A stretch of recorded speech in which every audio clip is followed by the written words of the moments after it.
Good evening and welcome to NTD News. I'm Stephania Cox. Here are today's top stories. Republicans and Democrats agree that the Chinese Communist Party is a threat to human rights and America's economy. Now they're taking action to hold the CCP accountable for its human rights abuses. We hear a U.S. senator's thoughts about it. Over 1/3 of the Biden administration's 1 billion at-home test kits are made in China. This is drawing criticism from some members of Congress. They say manufacturing needs to be brought back to the U.S. The CEO weighs in on what needs to be done to make that happen. Since the pandemic started, traffic fatalities have increased in record numbers. National officials are blaming reckless driving behavior for the deadly surge. And the NFL's biggest star is retiring. We'll look at the injury that jump-started his career and how he went from bench player to star quarterback.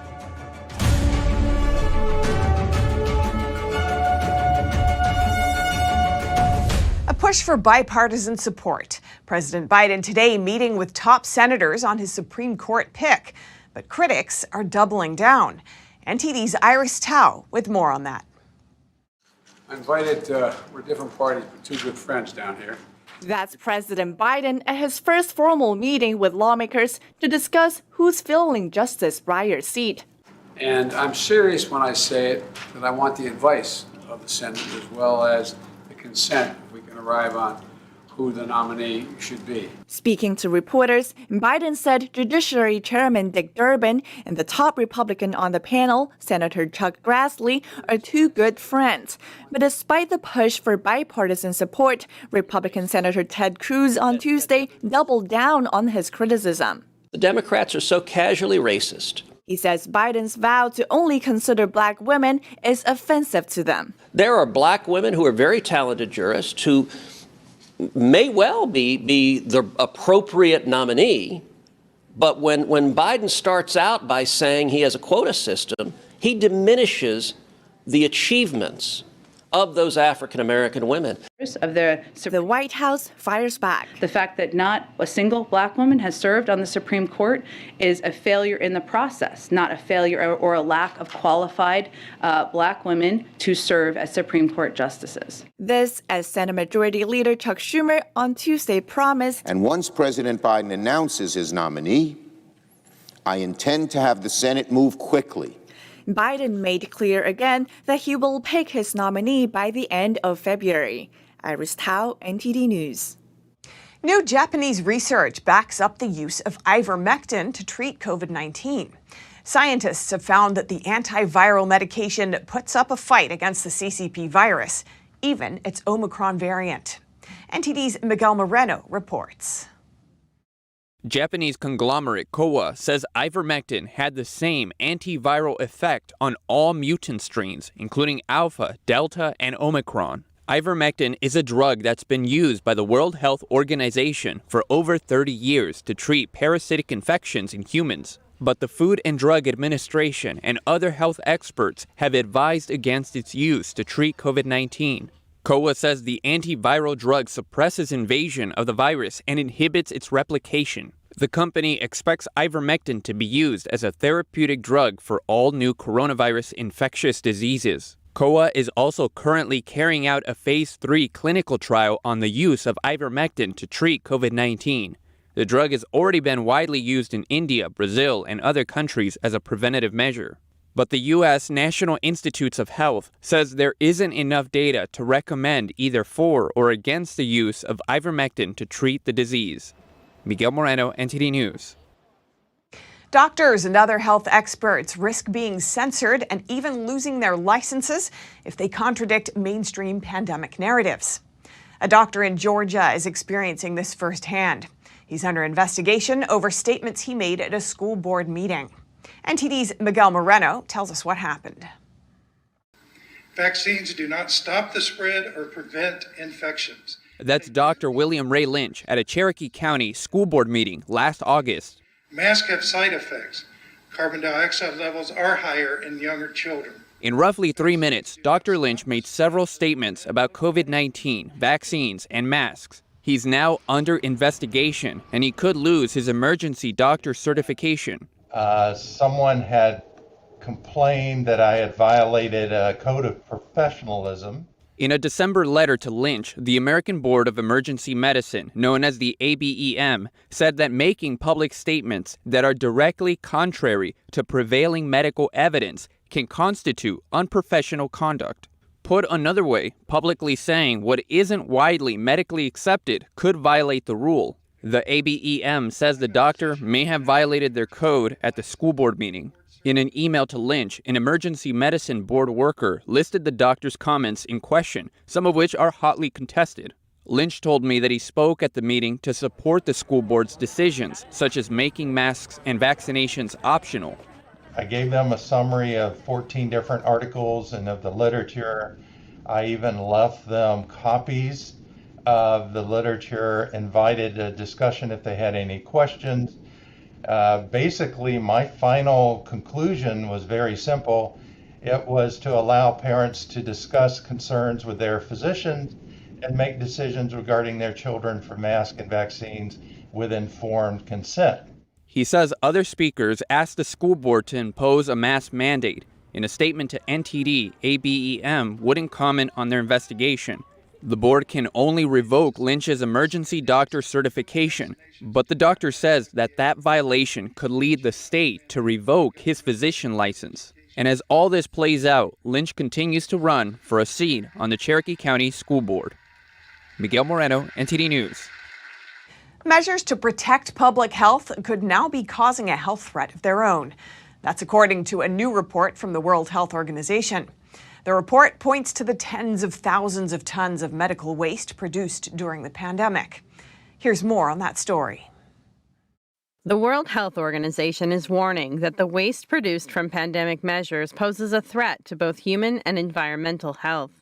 This waste includes tens of thousands of tons of medical supplies and personal protective equipment such as masks. The warning comes from a new report released Tuesday. It's based on the amount of medical equipment distributed worldwide through a joint UN initiative between March 2020 and November 2021. According to the report, of the 87,000 tons of PPE shipped, the majority ended up as waste.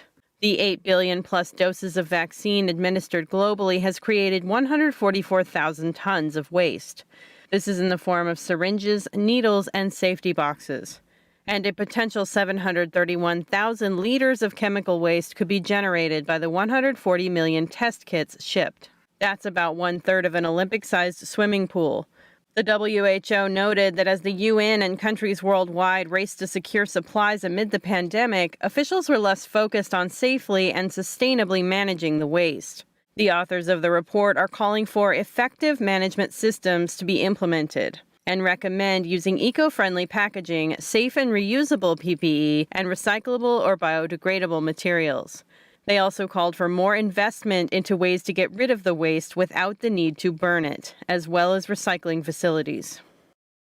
Is your family among the more than 60 million U.S. households that have ordered a free at-home COVID-19 test kit? If so, it may be made in China. Over 1/3 of the kits are. This has sparked criticism from some members of Congress who say relying on China for medical supplies is a national security threat. NTD's Grace Coulter has details on the kits and on what can be done to bring more manufacturing to the U.S. Of the 1 billion at-home COVID-19 test kits being sent to Americans by the Biden administration, about 1/3 are from a Chinese manufacturer. Just over 350 million kits are from iHealth Labs, a California subsidiary of Chinese medical gear manufacturer Andon Health. The company has won contracts for the White House rollout worth roughly $1.8 billion. And while this has been touted by Chinese state media, not everyone is happy about it. Congressman Rob Wittman told the Epoch Times that the U.S. should be supporting hardworking Americans and businesses and not relying on unfriendly regimes. Wittman, a Republican, said in an email to the outlet, "If we should have learned anything from this pandemic, it is that it's imperative to break U.S. dependence on Chinese medical and personal protective equipment supply chains." Congressman Brad Wenstrup expressed a similar view and described the reliance on China for medical supplies as a national security issue, as well as a national health security issue. I think the bigger question is, why aren't we manufacturing more stuff here?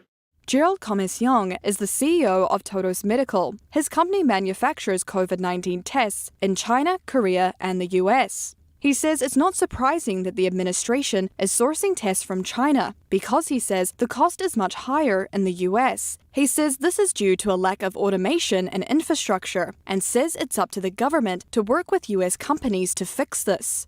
There were many plans that existed before. I personally know several mask manufacturers that were supposed to have loans guaranteed by the SBA that those loans fell through, and therefore they did not set up those mask manufacturing plants. I'm certain that it's the same for test kits. We were looking at doing manufacturing ourselves, and it became so burdensome because the faith that there would be a market for these tests was so low that nobody would finance it. And therefore, we didn't do it. And therefore, when we buy kits, we have to buy them from some subsidiary of a Chinese company. Commercian says it's incumbent upon the government to make funding available or guaranteed loans to allow U.S. manufacturers to grow so that the products can be made here. Congressman Whitman is calling for the administration and members of Congress to lead by example and advocate for medical equipment to be made at home. Grace Coulter, NTD News. Since the pandemic started, Americans have been driving more dangerously. That's according to the Department of Transportation, which says traffic deaths across the country are now at their highest levels since 2006. NTD's Jason Perry has that story. Before 2019, the number of traffic fatalities had fallen for 3 years straight.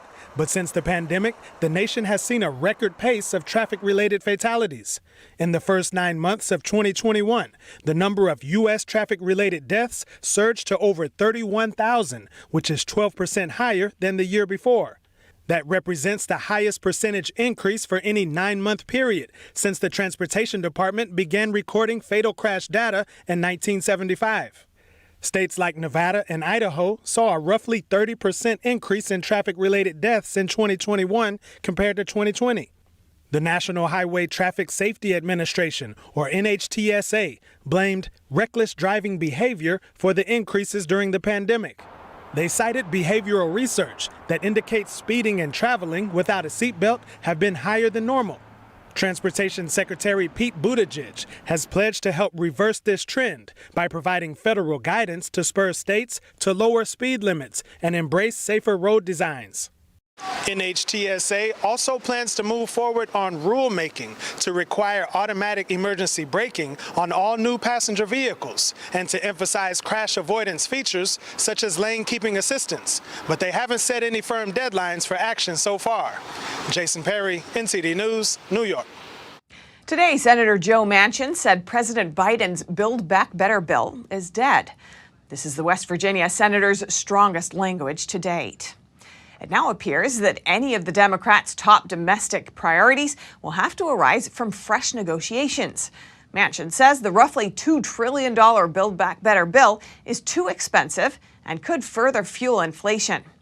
Other Democrats say the bill would help families handle rising costs by using federal aid to pay for their health care and education costs. And anyone who has ever gotten a ticket for rolling through a stop sign knows you have to come to a complete stop, no matter what. And Tesla is paying the price for ignoring that rule of the road. Cars in Tesla's self-driving beta program have been programmed to roll through stop signs so long as no other cars or people are around. The National Highway Traffic Safety Administration isn't having it. The agency issued a safety recall forcing Tesla to make its cars obey stop sign laws.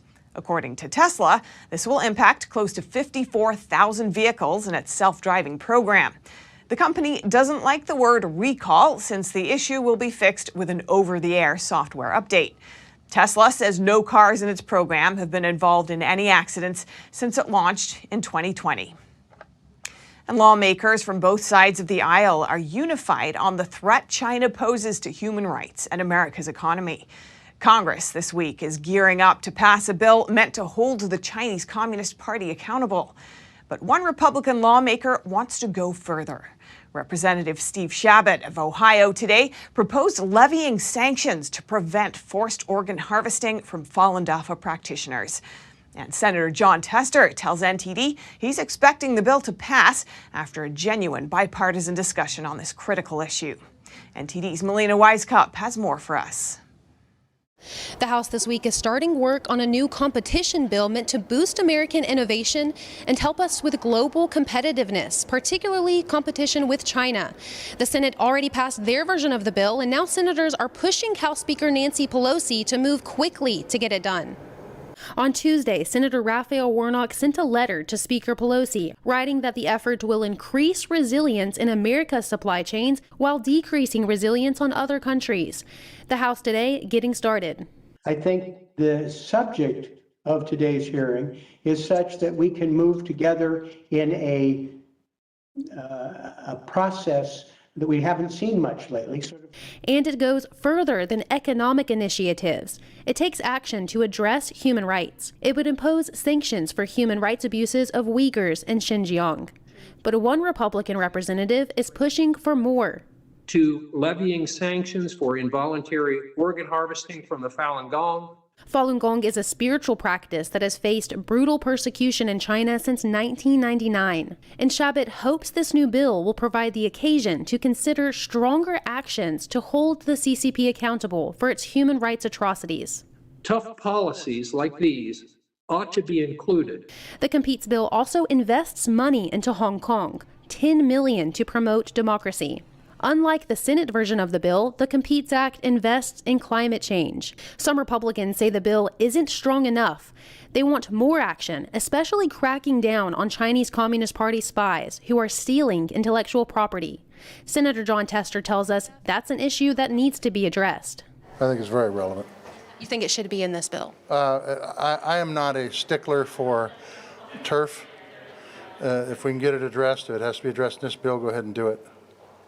The bill is expected to pass quickly in the Democrat-controlled House, and then it will be reconciled with the Senate version.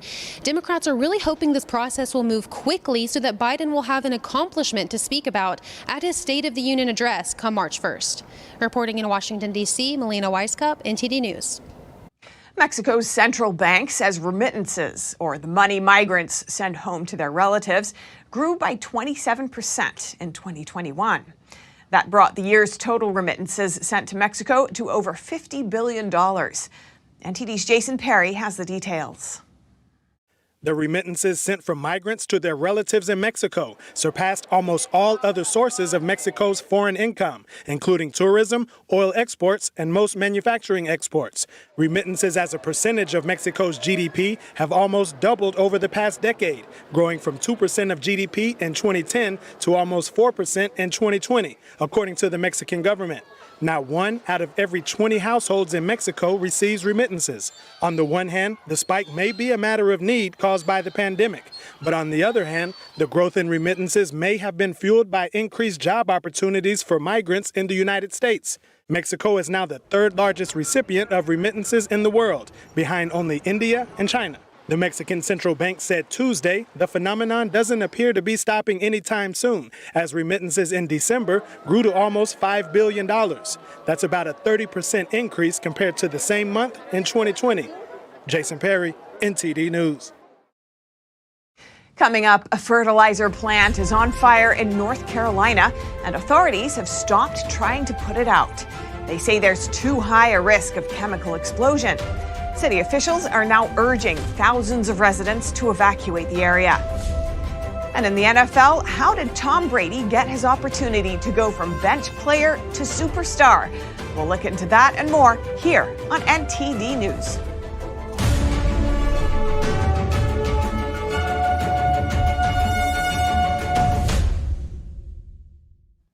Authorities had to abandon firefighting efforts at a North Carolina fertilizer plant because of the risk of a chemical explosion. Officials are now urging thousands of residents to evacuate the area. NTD's Shen Yun has the details.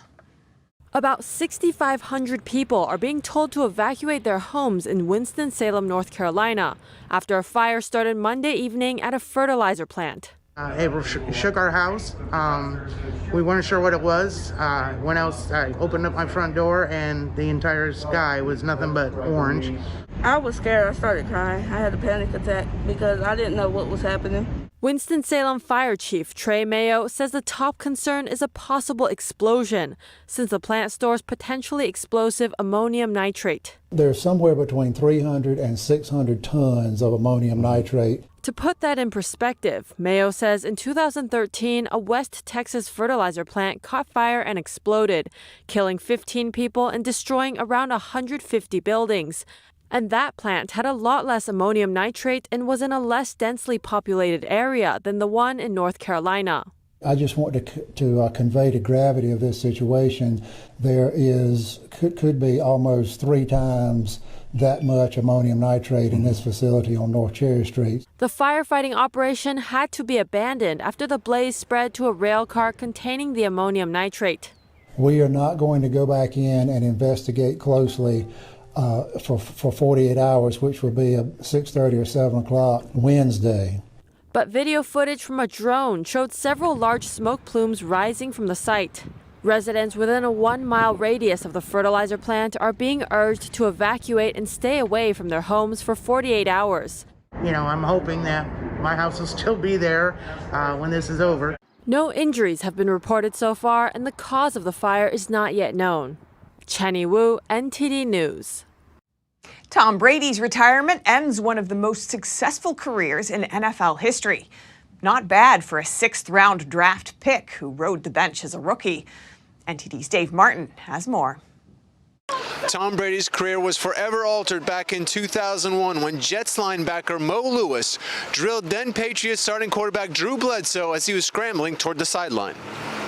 With Bledsoe out indefinitely, Bill Belichick turned to the second-year quarterback Brady to take his place, a position he would never relinquish. When Bledsoe was ready to return 2 months later, Belichick told his franchise quarterback that Brady was still a starter. By that time, the Patriots were rolling. New England won 10 of their last 12 games en route to the playoffs, where Brady would deliver his first Super Bowl win. 2 years later, Brady and the Patriots won their second Super Bowl and then repeated as champs the next season. In 2007, New England brought in Hall of Fame receiver Randy Moss to pair with Brady. The result was Brady's greatest regular season ever, winning the first of his 3 MVP awards, and a near-perfect 18-1 season ruined only by the Giants in the Super Bowl. By 2014, Brady and the Patriots were back in the winner's circle, winning 3 more Super Bowls in a 5-year stretch. After a shocking split from New England following the 2019 season, a 43-year-old Brady did the unthinkable and won another Super Bowl, his 7th, this time without Belichick. Brady retires with more Super Bowl wins than any other player or franchise in NFL history, while somehow extending his prime years past his 44th birthday. Dave Martin, NTD News, New York. Audiences in the States and in Spain are marveling at a classical Chinese dance performance. They say it's inspirational and unforgettable. Here's more. I'm speechless. It's wonderful. You'll be inspired. Unforgettable. Audiences said they were captivated by the production. It was fascinating. It was beautiful. The dancing's phenomenal. The choreography, I just loved it. Shen Yun 2022 has been performing all over the States and Europe, attracting audiences from all walks of life. I'm at a loss for words to describe how I really feel right now, because the show was extraordinary. I think this show is spectacular. Spectacular on the musical level, on the dance level. It was super complete, incredible. On stage, it was like you could feel the vibrations come to you. I don't know how to explain it. The dance, the costumes, the silks, it was marvelous. For a moment, it is as if you're transported.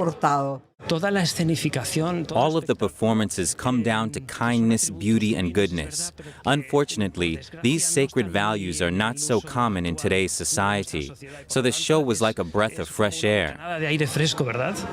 For thousands of years, traditional art forms such as music and dance were integrated into Chinese life, expressing benevolence, beauty, and many other virtues. I thought the show encapsulated the traditions, the beauty, the art of ancient China and celebrated compassion, faith, forgiveness, and it was the most memorable experience I've had in a live performance. This performance reconnected me to the energy within all of us and the diversity, the true diversity in all of us, which is the divine, the love, and the compassion that connects us all.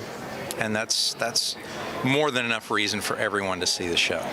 Unfortunately, these ancient traditions and values are lost in today's China. I know what China is today, and I long for what China could be tomorrow. Since 2006, Shen Yun has traveled around the world with one goal: to revive the traditional Chinese culture from before communism. Well, I think from the American side is to understand more of what the Chinese people are and not what their government does. So more of these performances would enlighten us as to the history of the Chinese people. It's a culture that we should thrive to be.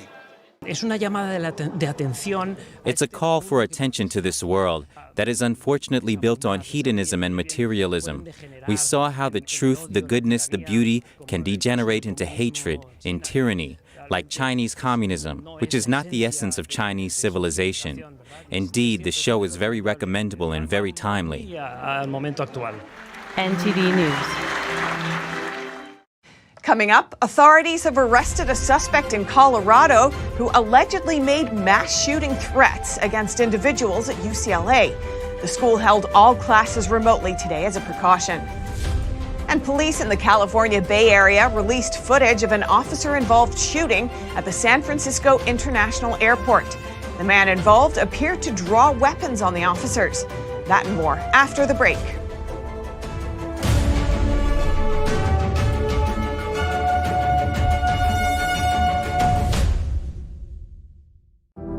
Secure, the true solution for your digital privacy and security. Secure is a private and secure messaging and email solution hosted in Switzerland, using military-grade encryption and Swiss privacy laws, giving you true privacy. Secure is 100% private and does not collect or sell any of your personal data. Secure's Helix technology connects you securely to our Swiss servers without the need of a VPN, guaranteeing privacy and security for all your communications. Secure Messenger doesn't require your phone number or any personal data that hackers target. Chat by Invites allows you to chat privately and securely with anyone outside of your secure network without the need for others to download Secure. Secure Send offers you a private and secure way to email anyone outside of Secure. You won't find this level of privacy or security on any other email or instant messaging application. Visit secure.com. Regain and protect your privacy today. You worked hard for your money. You invest in stability for your retirement and your family's future, to build and leave them with something greater. The next unprecedented financial crisis, political misstep, or unstable government can depreciate it all away. It was called the gold standard for a reason, the financial preservation of tomorrow. Diversify your assets against inflation, market volatility, and the unknown with real money. Hedge your wealth with the purest form of money, physical gold and silver. Because any currency printed on paper can be manipulated. What's backing up your IRA? Do what you need to do right now to be prepared with the Reagan Gold Group. Visit now, rggusakit.com, or call us at 866-912-1384. Receive up to $2,500 in free silver coins and a free safe with your new precious metals IRA. Call now.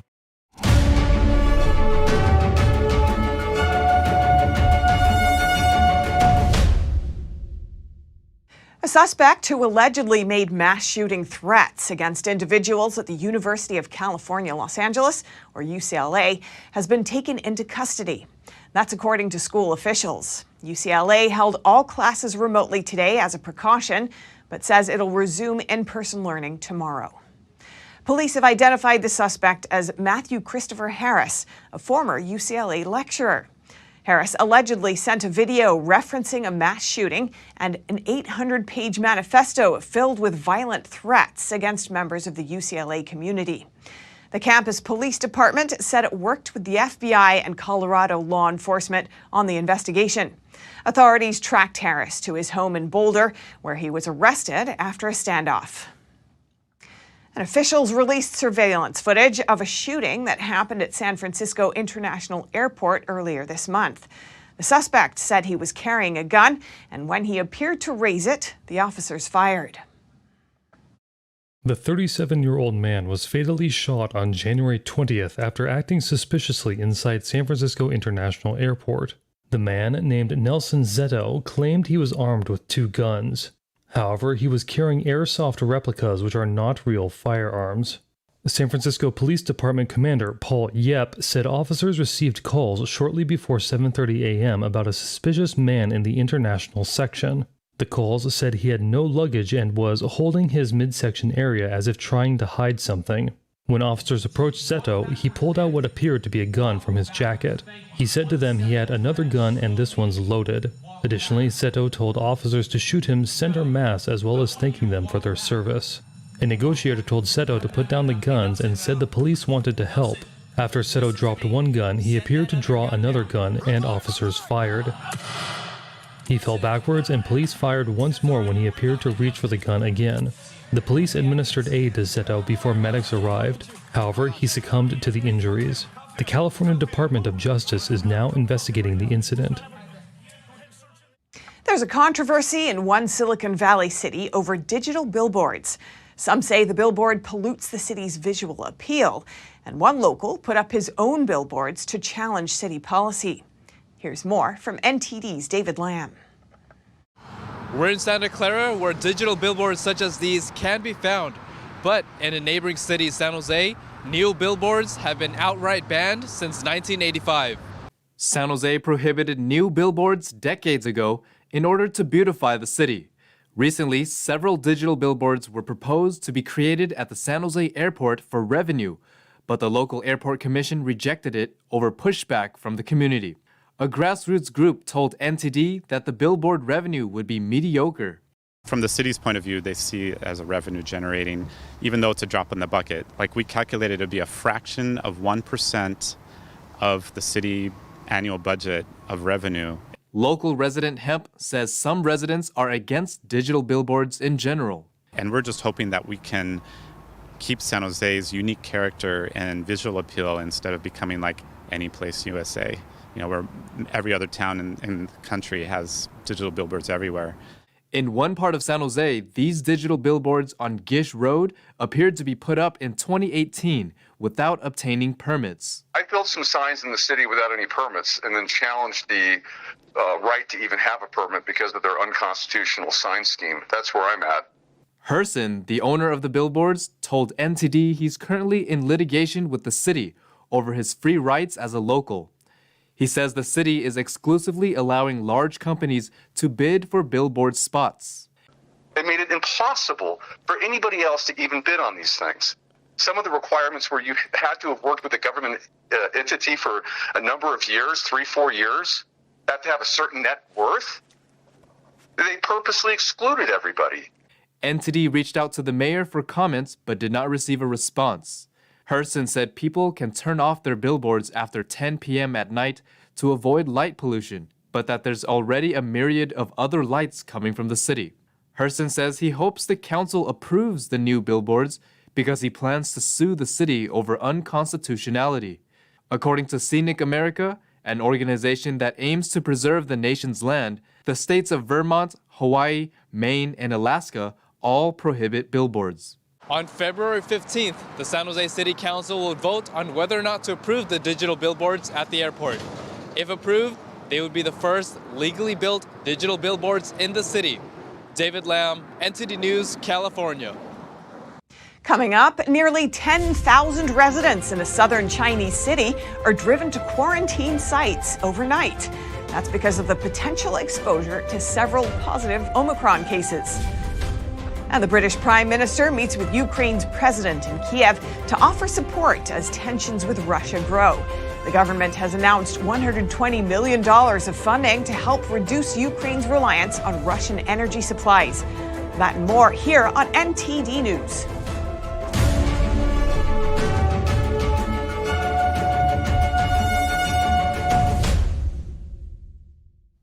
10,000 people in one Chinese city transported to a quarantine center. Thousands were seen lining up for hours in the rain, including parents with babies and the elderly. NTD's Tiffany Meyer has more. New reports from the southern Chinese city of Hangzhou are painting a dreary picture. That says nearly 10,000 people lined up outside for hours, waiting in the rain to be quarantined. Friday afternoon, the city opted to send residents from 2 communities into controlled quarantine. A company located in one of them was found to have several positive Omicron infections, and many of the company's workers also live locally. Over 9,000 residents live there. City officials touted the move, saying they transferred 300 busloads containing nearly all residents to isolation centers. But residents suffer a lot from the rush transfer. Men and women, young and old, a 2-month-old baby in its mother's arms, all put under quarantine. They also transferred old people in wheelchairs. A post-complaint reads that residents had to line up in the rain for a couple of hours and then were packed into the bus and continued waiting for another hour. For those under quarantine, there is no way for them to get out. They won't let you out. As for supplies, they put a stool at your door, knock on your door, and put the meals on the stool. Some residents doubt the massive transfer will lead to more infections, but the authorities don't seem to care. Some are commenting, for the government, it's okay if you don't die in the city. That's what they call basically zero cases. Dr. Zhang from Beijing Judicial System says the so-called basically zero case is merely a word game. They will transfer all potential positive cases outside the city, thus to create a basically zero-case situation in the city. Hangzhou reported 13 new cases the last day of January. All are found in the centrally controlled quarantine site. Due to the Chinese Communist regime's history of cover-up, NTD cannot verify the real number of the cases. And while some must stop working to quarantine, it seems others must continue working, but without pay. But now they are speaking up. An angry crowd broke into the building of a real estate company. They had been begging for days outside. The group says they are owed wages. They are mostly migrant workers.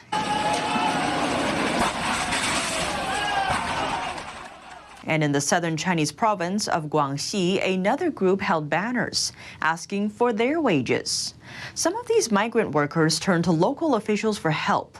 In the central Chinese city of Luoyang, another group of migrant workers held signs, begging for the money owed to them. 30岁的年轻人，还有60、70岁的老人，都在这洛阳市信访局门口跪着，为了讨薪，为了要工资，容易不容易？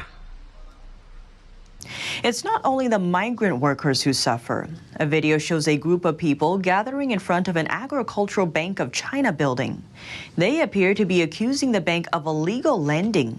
The group alleged that an illegal operation cost them their homes. They say they're appealing to the authorities, but that it's hard for them to have a voice.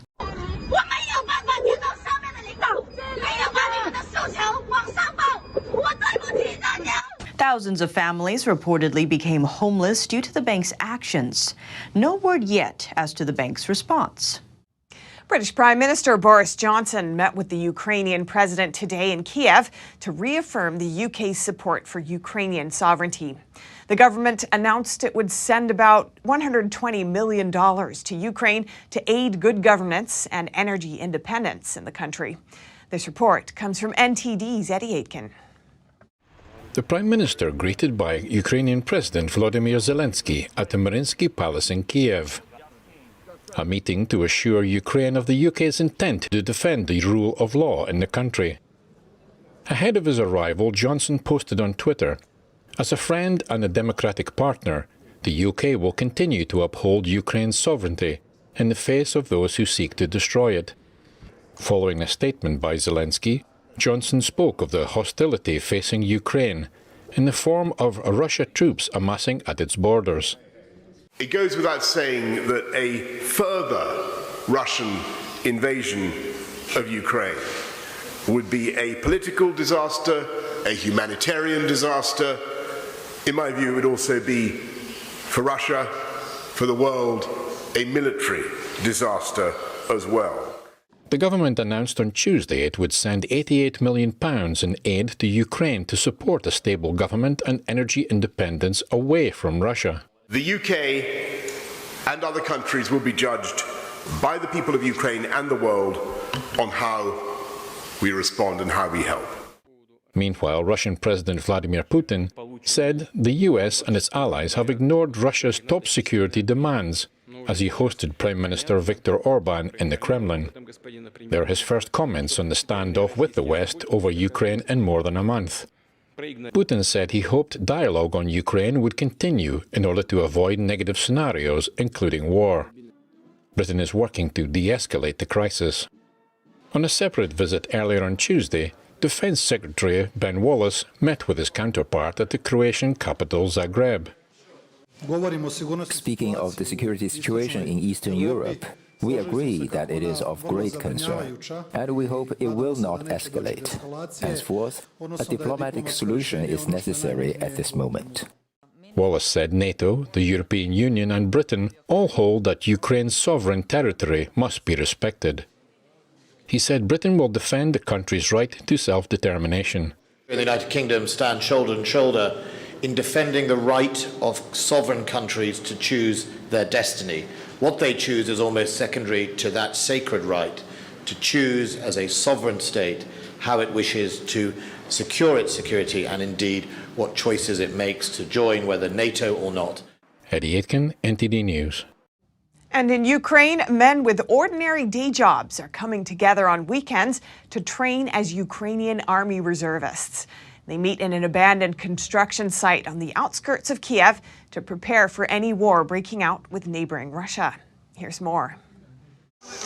In the week, Alexander is an IT programmer and Konstantin freelances in online advertising. But on Saturday, the two met others in an abandoned construction site on the outskirts of Kyiv to train as Ukrainian army reservists, ready to be called up in the event of war breaking out with neighbouring Russia. Nervous over the threat of some 120,000 Russian troops massed near the border with Ukraine, Kyiv has launched a new territorial defence force this year. It wants to build this up into a core of some 130,000 people. They may stand little chance against the much bigger and better equipped professional Russian army, but the group could be tasked with protecting civilian sites in Kyiv amid any conflict. Konstantin has avoided any contact with the military after serving a year in the eastern Donbass region in 2014 during Ukraine's general mobilization. Now, though, he wants to be prepared. It doesn't really fit to my life. I didn't really want this. After the demobilization, I avoided everything related to war. I guess I've had a big enough break from it, but now the situation is such that it's needed. Around 70 locals came to train on Saturday, some in full infantry gear with hunting rifles and combat experience from when Russia annexed Crimea in 2014. Others in sneakers and casual sportswear were handed mock wooden rifles. Alexander said he wants to join up before it's too late. Already I'm mid-30s, so I think this is the time for me to join. And then I understand that a lot of people, they grown up faster, like they 18, they can participate and defend our country, but for me this is the time. The United States has warned that a military intervention is likely and imminent. And the West has threatened Russia with heavy economic sanctions should it invade Ukraine again. Moscow insists it does not want a war, but it has also dismissed calls to withdraw its troops, saying it can deploy them as it sees fit on its own territory.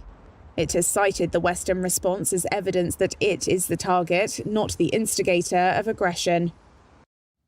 Now going to Austria. Compulsory COVID-19 vaccinations are coming into effect this week. There are mixed feelings about the mandate. Some people say they feel a mandate would be counterproductive, whereas others say they see it as a means to an end. This report comes from NTD's Coast Jimenez. Austria is introducing mandatory COVID vaccinations this week, although the authorities will not start checking people's vaccination status until mid-March. The mandate remains a controversial topic, with mixed feelings within the community. I am not sure mandatory vaccinations are helpful, but they are the only way out. There are so many people who oppose vaccinations and who would never do it voluntarily, sadly. Austria's health ministry says people who do not comply will be committing an administrative offense. I generally support vaccinations. However, I would have preferred getting this done without making it mandatory. So I don't necessarily support mandatory vaccinations, but I definitely support vaccinations. I have been vaccinated 3 times, 2 shots plus the booster shot, and I support vaccinations. However, making it mandatory is probably counterproductive because it splits society, something we want to avoid. From mid-March, police will carry out random checks and offenders will face legal proceedings. The rule applies to people aged 18 and over with an address in Austria. Currently, around 72% of Austrians are vaccinated. The vaccine mandate is set to last until 2024, but could be ended sooner if circumstances allow. Some wonder how strictly the law will be enforced, with hopes that it won't be seen all the way through. Faye Quarter, NTD News. In Spain, more than 35,000 nursing home residents are suspected to have died from COVID-19, mostly during the first months of the pandemic. Now, relatives of those who died are concerned that authorities didn't properly investigate suspected criminal neglect at those homes. Here's NTD's Eddie Aitken with more. In a new report, Amnesty International accuses Spanish prosecutors of failing to properly investigate scores of cases linked to COVID-related deaths of residents in nursing homes. Its Spain director said in some cases authorities closed the investigations without contacting staff or victims' families.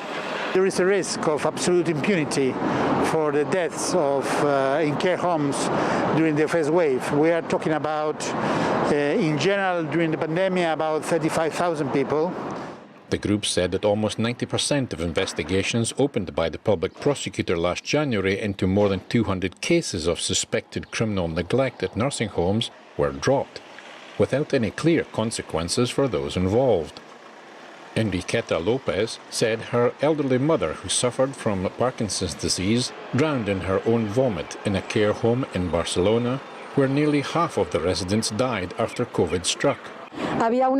They had one person to take care of 23 elderly people who were 100% dependent. That person could not deal with it and would just leave after 2 days because they could not keep going in that kind of job.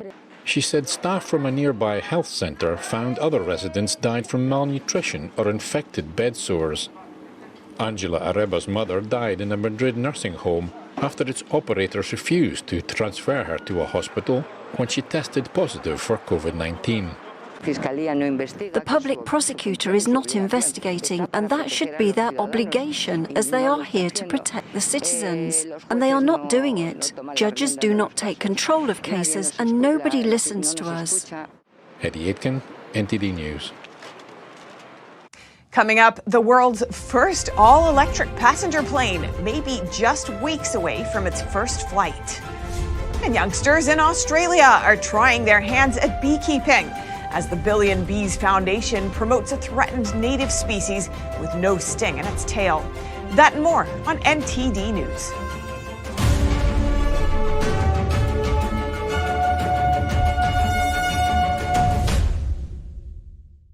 Hello, I'm Mike Lindell, CEO of MyPillow. Cancel culture has not only affected myself and MyPillow, but also millions of you out there. My employees and I want to personally thank each and every one of you for all your support.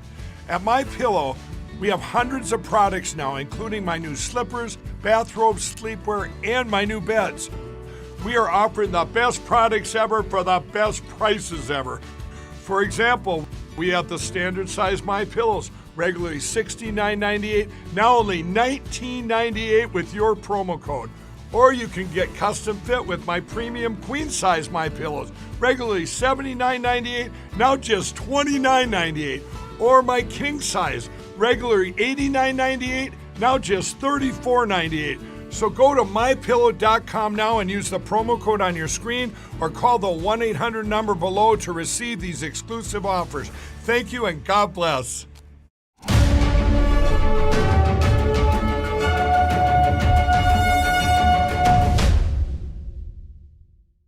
The world's first all-electric passenger plane is almost ready to hit the skies. The company Aviation calls this new aircraft Alice.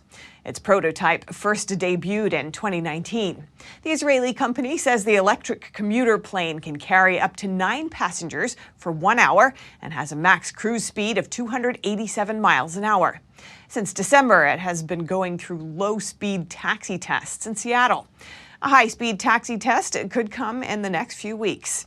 Aviation CEO says Alice may be just weeks away from its first flight. And pet ownership has grown worldwide during the pandemic. And now in Australia, some youngsters are trying beekeeping. It's an effort to help protect the threatened native species, which has no sting in its tail. NTD's Andrew Thomas has more. Up close and personal with some of Australia's most important pollinators, and not a stinger in sight. For some, Australian native stingless bees are becoming the pet of choice. Saverio Russo is the founder of the Billion Bees Foundation, a bee conservation organization. Look, I was surprised how a lot of people actually didn't know that actually they exist. And as soon as they hear the word stingless, they gravitate towards this and they want to find out a little bit more. And then when they see how gentle they are and tiny, they all want it because it's the best pet. From the more than 2,500 types of native bees found in Australia, these are the only species in Sydney that live in a colony and make honey. They are one of just 12 species that are stingless.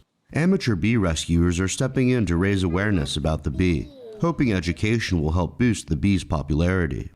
Russo hopes kids' curiosity will be an asset in the fight to save these bees and other insects. Kids have a natural inquisitive to actually learn about biology and insects. And when you've got them at your doorstep, you can actually observe them. And then all of a sudden, I've seen with my kids how they're starting to observe not just the bees itself, the stingless ones, but also other type of insects.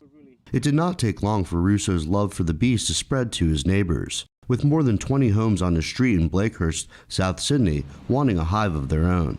Now more than 100 hives have been installed in backyards, parks, and childcare centers in and around Blakehurst.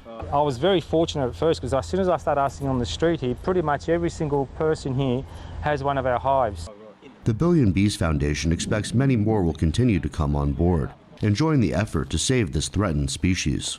Andrew Thomas, NTD News.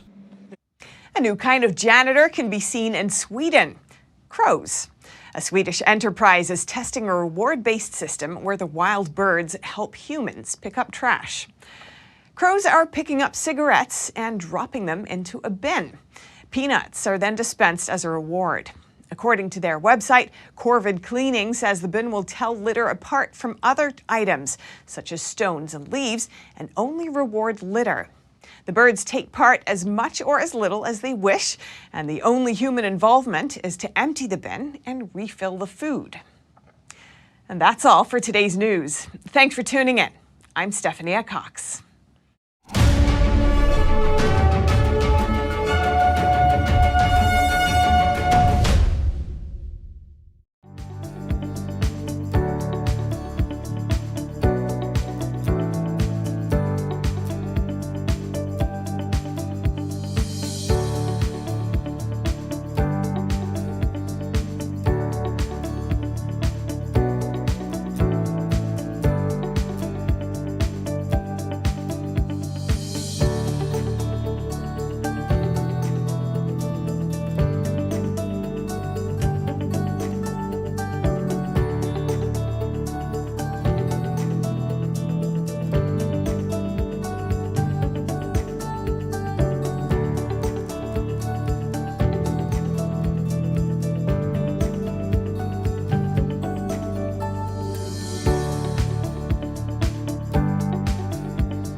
Thanks for watching us on YouTube. Did you know YouTube only keeps selective videos on its platform? So if you want to make sure you get the full picture, just subscribe to our newsletter. Go to newsletter.ntd.com and sign up. It's free.